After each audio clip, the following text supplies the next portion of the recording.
nya Grace Gift Herbal hospital for so ewa ha ye no be di nkomo nemo mame kan tro se manjoonline.com ura Isaac yeboa nanso ye birthday nti happy birthday nkoma Mr. Isaac yeboa manjoonline.com ono ne editor nyame on show nti me wo opani kojo wo ha na be mapa kwame free Grace Gift Herbal hospital but for mama kwaba mu achepa mu so ayefe sa de nyamia yeah just say ujai oboju say wa sheshe kama sa ene uchichi no yeah ene cool high no so de ene fatal pa na me hwe wo ti be so oh me se afia ho ayefe do de nyamia se ya fa de ejime de ye behwe ye wi ane ahwe ye de nyamia se se nkwa hoden wo ho na eti say wo Grace Gift Herbal hospital bibie koso kama se kura de edutwem se ewi asese brese san na so asesa nti Grace Gift etoto ne ema wiye no ya hye dwumadie no nkena ya pagya musoronko kwan so kura se de esuwandi ensa se ya ka kire wo se ya ye ma ha ne so fa ko chechira abo ano fa na osane no enti enema pa ye de abehye edwumadie mu kenan baabi a ye hye ase no esese tutu amerika kura na ye kɔ ho no omatiefo no omahwefo nso ebenya mu kyefa ye saa ma kire se bruni bese ya anye fe ma kire se anye fe no no enti sesi ame no ka sei se obi eyade yade bie to so a ayokoda na ayo adwendwene na nso so ene aso piti de obi nkum dwafo ni dwanti adoso pa nti ase wo yesisi uhunu ba bia won fa nko hwe ahintase bi ne se enkran kuropon mu ha se ya brono we ye di kokomre mbesu betimi abase dua bi si ha ubekọ framantem se dua no uhunu bi wo enso e wo Ghana wo sanso na apuoye mantem benya dua bi wo ho ubi bi wasante mantem wo wonya bi enti na ye trans dwene ho ana ya pe adunsefu akukudam ensia ba ku firi framantem efu na nkwada ne nyina de frɛ no ba ku nso firi nsema e frɛ no papa nyameke ba ku firi krobo oloba e frɛ no maame sakete opanyini maama enso firi sirem ono na de memedi ane breye se de yetu na se firi sirem sai abetena Grace Gift maako saa santi bi firi bunu bi firi ha ensia omo de wura etia hasua no petutututu da kwa yemkotia na nkaduluba na yade bi eda so a odbeba bedan ya dokotafo no ye abefu nhwehwemu ni nyina wie na se yade na ayebisi basa anse menya de nso mente afọ obi wo ha na adwene ye ne se kore sunsun yade oni program wodie de hia ne so obeba oba na se dunsifu nsia ne kan yetiri bom enkanka nsamandi ne framantem ne no yade bi ehinta ye wo se sunsun obi wo ha na nye sunsun na yade ni bi wo ho a eho ahomte pa ye wo han bi abene a ye tede kanwa yade ehinta dokota ne kura nhunu no na eyi ne ho adi de nye yi ne ho adi ne ehu ne yade ban a ye tu ase ya bi ya ndesa enti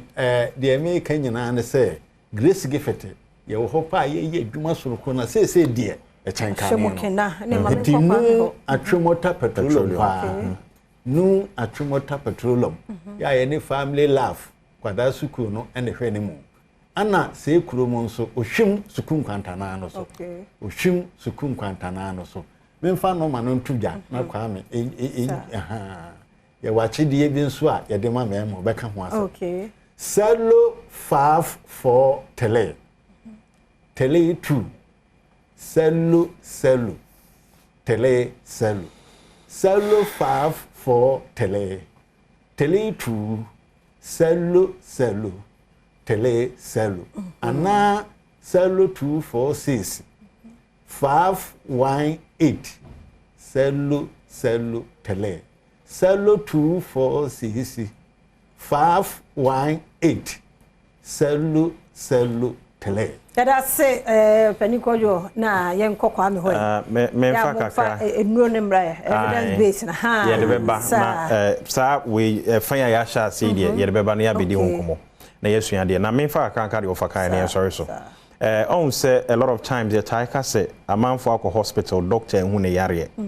Ya na bi no madwen ye won na kakra se mfidi aba ne ade ade etimi basi ye hu yare. Ya mpa there are so many conditions ebinim de call hospital a enye se ye hu yare ni peduan ne ho ye penhwemu ye ne ho ye nanso oni akoro no moja mu how bia nto chima nanso still ne ho mfa no so ho enra there were 2 cases obia na onu yesusu se ebia ye 3D cause niema na ye ni nyina na kire se malaria ibi na ye no ye hwe munye malaria na ye no to the extreme no ye check it covid unim say that so yes ye check it ko say ebi enu bi na yi ni chia eno so ye hwe ye nye no so still nipa no ne ho mfa na ne ye na ye no another case ne na ya sha se epija ya ye all the necessary tests o say ye ma no bibia ye okay na so still ne nan no enhono ya na se mpija no kwa na eko eno na grace if they ka say empire etimi hinta saa ne emeni nyina ye gidi se de han kan ye yetimi de esa yare ana se yetimi de tu saa de korona se eni je ka cha man for say wono mo ananche was such conditions onu a chen kase ni pedo ne man koyi okwa enso yese ne ho obukura ade charge no se waje mpa aboso ohu ato enso onu a chen kase yare ne nkoi eni yese bra grace gift na de ni uni nko ba ko mienu miensa na ye hwa de mfama ye be sore ye de sa package we to ade we entanye e grace gift over the years men shedan kai krase ya sheda asinkita yebida nanso aya Adom TV ene na hwefo ye ade we de amawo Bema bia o 35 years and above in fear duasenum e ko ne mpani fie so no bra grace gives ya so esi kuma sesen kran ha ye special test bia ma test ahodo be miensa ne ye ama ma de di mu akotene pa blood test ye de hwa prostate specific antigen levels PSA niema ye de hwe se prostate na hoden no egina ba bia wo se gina se be ya unfishi aduanan de kono yemfa sebe rubber ento be mem yes adi we am free brabe sa test ni bi PSA test no brabe bi afin so no kidney function test the type friend creatinine test no e me metitiro bi amfre ye de am free wo de bra se ye hwe ne how bi wo mu a ba bi e chichira bo ase ofa kan ho an ye sane ho na no edure wo se ye de ma ana se futuo wo se ye de ma bi ye de ma na so watimi asanyu apomoden ye bewie kura no ye besan lipid profile test amount cholesterol level test ya ye ken e ma bre ho ahwe se o hwe mabosuo se bia kwa ameni muodu enti ususu se ne pressure because bia na nteze woni patia ne pressure wo soro pa so bia wonim ti nipa ye hwe ni wa hwe se sumesi ana obenchen de se de musi edu de bia yare wono so bekom na ni patia ne mo nkura yare chen ne ni muodu no enti brane enye sa test mi ensan bi ma mema mu tiem nyina mo mfrey adu we na wosan ke be bon the Father's Day yen time celebrate fathers but yen timi amba ti sa kwanya yen ye de ton sa frɛ mema se wo kuma ase se won kan ya so eni bia bowuram Accra Achimota New Petroleum eni edi adwuma ye ne Family Life International School no eni di nhwe ne mu bra ne yen sa test we bi ma ne yen che oni padua ne bobre na yen fama na so se won kwan ekura wo no wo hwɛ so ya betimi atena ase ache kuma se wo hwim School Junction barakase kwana so ho ene di adwuma numbers ne gu TV na se ni die mu a fa number no 7 mpredua se woni hu ade a which ani kura ye hu ade pa no bomode ma wo ba na na bi mfa number no won twere uhia na onfre ye no obedi nkomo Grace Gift na no pen nkomo ye de beso ne ka kire won so ya mo yare so no nchese ye hu adwuma yare bia wunim dada se Grace Gift yesa ni nyina yesa ne yensa de yensa se de ofa ya obobo so no encha manfo mfa won ho emedom yesa nsempani se obi enu a wafa soro boa yonko a ne kotokoro aka soro da na obi bi ne aboa kanka bia ote ase wanya ahwe kura wu a ojanka dodo bra na ado ho bedom ye ya onsensi femoda ya da se papa panti na me yadma next week be share ofa na me PSN ne pa sadi bedom ne no de me kro me se me ma ne se me ma wo mu agena pim ye de beba fa kan so do de beba evidence based a Grace Gift Herbal Hospital na ye te won mo nka no nti se do ya ka no want we are ready and just won safre na jinchimu na birthday no Kelvin Adaroma wan fa ba ku bia mo Adaroma be me na masende o fabra na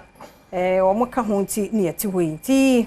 Happy birthday enko Emma na duodua.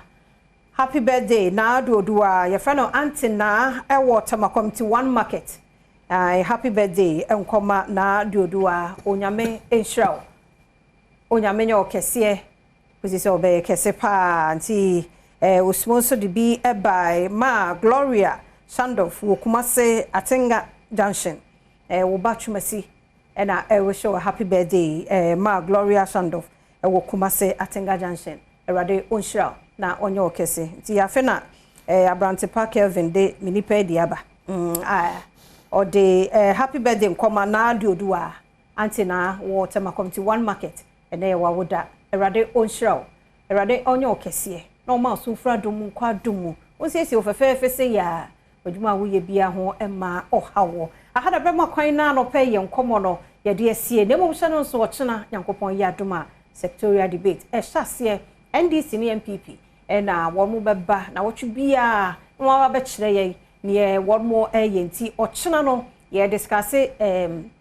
energy wadaroma energy nti NDC baba kan wo mo de wo aya na de wo mpeso wo ye MPP so baba kan wo de na wo mo anim de wo energy mo nso a kire so wo mo twa ye ntro na wo mo nka ne ye sharp na wo mo so te ho na ne wo ma draw to point no put it to you se be ya ye so da chi bi emu ba ko bedi o mine so a energy ho nsam o ye na anye ya ne arefe na Adom TV mbe ye sectorial debate am kan say na afia wo he evidence based election ena this year ye kono nti wadaroma manena Adom TV na channel so ko podcast yen shows ahodo ni nyina so egu ho na so agebre watie bi say ye interview na da ho na no so watie ukọ adomonline.com so a news no bibia wo ho audio ni video ni pictures nyina so e wo ho